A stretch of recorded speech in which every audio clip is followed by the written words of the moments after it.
guys, I am here with week 48 in my 2020 Project Life album, and I'm working with the February 2021 Kitaholic Kit. That's a mouthful.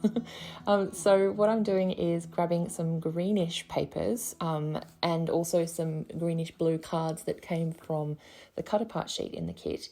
I used that in my last Project Life video as well. And I've also got some lined paper, which is actually the reverse of that cut apart sheet. So these greens are quite dark for me, but I like them quite a lot. And they're perfect for this spread because it's getting into Christmas time and you can see the Christmas tree in the background of a couple of the photos, and there's green in other places around there as well. There's also a bit of blue, like in Artie's overalls and Sarah Jane's pajamas and a few things like that. So green and blue seemed like the right choice for this spread. I love the floral pattern on this paper. It's super pretty, even though it is, again, like a colour that I don't use very often. It's certainly a motif that I love, so that makes it a bit easier to branch out beyond what I normally would do. I have that photo there, which I've cut at 2.5 inches square. It was a really busy photo and it was taken from a distance. And so when I printed it in colour, it did not look cute. So I printed it at like a smaller size and in black and white, and that works way better. It's me with Artie and our little mate Juno looking at the clouds, which was a nice moment. We went out in the backyard and just did some cloud watching, found some shapes. It was cool. So yeah, I've got that sticker book out. This is a full sticker book that we get with our kit. It's amazing, and it's got some labels in it, so I'm going to use those to put a little bit of journaling on some of my photos. They're actually going to turn out to be almost more like mini titles than journaling, because I'm going to stamp them. These these labels are glossy, so they've got they're a little bit slick. So I want to be able to put stuff on them without it smudging, and I don't have a pen that does that. I know they exist, I just don't own one. So I'm going to actually stamp using Stays On ink, and I'll do that in a minute.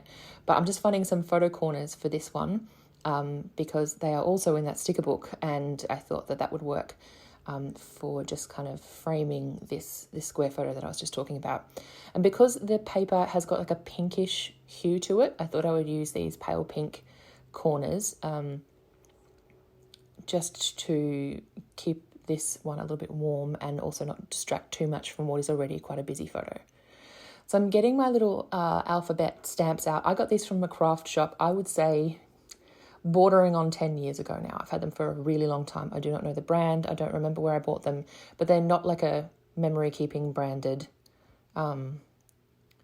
product. They're just something that I had in my stash. So I'm going to use those to stamp out little titles for each of these photos, and I'm doing it a bit wonky because I like that look.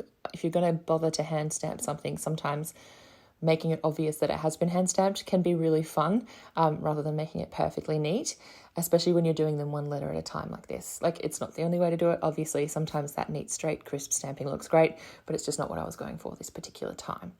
So yeah, the first one says birthday flowers because this was 2 weeks after my birthday, and some of the flowers that Sarah Jane bought me were still looking beautiful. She got me lots of flowers this year. It was very lovely. The house felt like a florist. It was so nice. And then I've got Christmas card making that I'm stamping on here because we made our Christmas cards this year for the first time in a long time. And this is Artie and Sarah Jane painting the watercolour backgrounds on those. And then I love this photo of Artie. He's thinking about where to hang our new Christmas decorations on the tree. The story of the decorations themselves is in my December daily album, but this photo didn't go in there, so I've put it in here instead because I really like it. He's got his thoughtful face on. I grabbed this little bouquet of flowers die cut out of the die cut pack that we got in the kit, and I thought that would look super cute. Because there is some journaling about flowers. And I've also got that little wreath there that I'm going to use on my title card. And the other thing that I've grabbed are these little puffy gold hearts, which I'm obsessed with. I'm going to be using them on another project as well, but I thought they would be cute to adorn these little journaling spots. I think they look a little bit like those kind of split pins you get that have shapes on them, like stars or hearts or whatever, instead of just being round. But they are just puffy stickers, but they're lovely and shiny. So now I'm working on my title card, and I'm just going to create a little torn cluster here with some of the papers. I've got that one that has all of the text on it, which I got out at the beginning, and a few other little bits and pieces. That pink scrap is not from the kit, but everything else is. And I love these wreaths so much, and I've been trying to use them, and I couldn't really, I think I was having trouble committing, but then I decided to just tuck it into this cluster, and I think it looks super cute there. So I'm just going to add some glue to hold all of those layers together, and that will work together with the staples to keep everything secure. And then I'm going to grab my date stamp, my rolling date stamp, and I'm just going to stack the dates on here.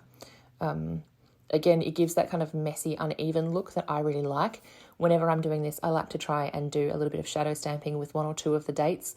It just makes it look a little bit more like it would if it was like a library card in the back of an old book, which is definitely my aesthetic. I love it. So yeah, that's going to go on there. I'm going to tape it down.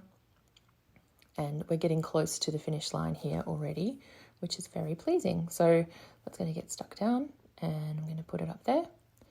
And yeah, so this is not really like within my usual colour scheme, but I really like the way it turned out. I'm stoked with it, actually. I think the green is lovely. So I think the lesson here is use your kit, try the things that you might otherwise not try, and be pleased with what comes of it.